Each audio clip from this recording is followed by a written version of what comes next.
The assassination of U.S. President John Fitzgerald Kennedy was one of the most shocking moments of the 20th century.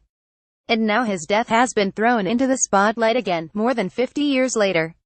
It's because the U.S. government has released almost 3,000 secret files on the assassination, which has been the subject of loads of conspiracy theories. Here we bring you the 5 big things you need to know. What happened? Image caption: the President and First Lady in Dallas less than an hour before his assassination. JFK wasn't your average president. He brought glamour to the White House. He was a war hero from a wealthy, influential family and was friends with huge celebrities like Frank Sinatra and Dean Martin. His wife Jackie was stylish and stunning. He had several affairs though, including with Marilyn Monroe. On the 22nd of November 1963 he was shot dead in Dallas. Within hours the case seemed solved. A 24-year-old former Marine, Lee Harvey Oswald, was charged with his murder. No one ever got to hear his version of events though.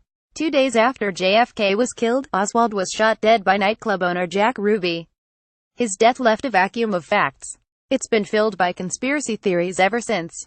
The official version: image caption: Lee Harvey Oswald was charged with JFK's murder. There was an investigation and the Warren Commission decided that Lee Harvey Oswald acted alone. It ruled that there was no bigger plot or cover-up. But there were always questions. The background to this was the Cold War, the constant threat of nuclear war between the USA and the Soviet Union.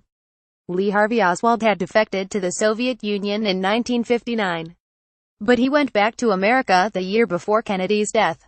Conspiracy theories: you can take your pick of a whole range of plots. Some are straight out of Hollywood, others are from TV, books and academics. Some people think that Lee Harvey Oswald was acting with either Russia or Cuba.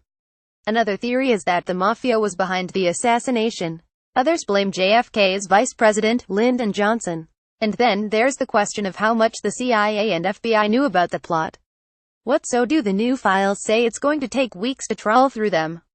So far there's no big revelation, but there are plenty of interesting snippets. Like the British local newspaper that got a phone call 25 minutes before the shooting, tipping them off to some big news in America. Or the FBI warning local police about a plan to kill Lee Harvey Oswald but they failed to protect him. And then there's more scandalous stuff: a high-priced Hollywood call girl who was quizzed about rumors of sex parties with JFK and various celebrities. What's still been kept secret? Image caption: some of the files have remained classified. Intelligence agencies like the FBI and the CIA argued that hundreds of records had to stay classified. It seems that they persuaded a reluctant Donald Trump, who says he had no choice but to agree, because they could harm national security. He's given the agencies 6 months to convince him that the records really do need to stay secret. Conspiracy theorists point out that the intelligence agencies could be trying to hide their mistakes. For now, and possibly forever, we just don't know. Find us on Instagram at BBC Newsbeat and follow us on Snapchat. Search for BBC_Newsbeat.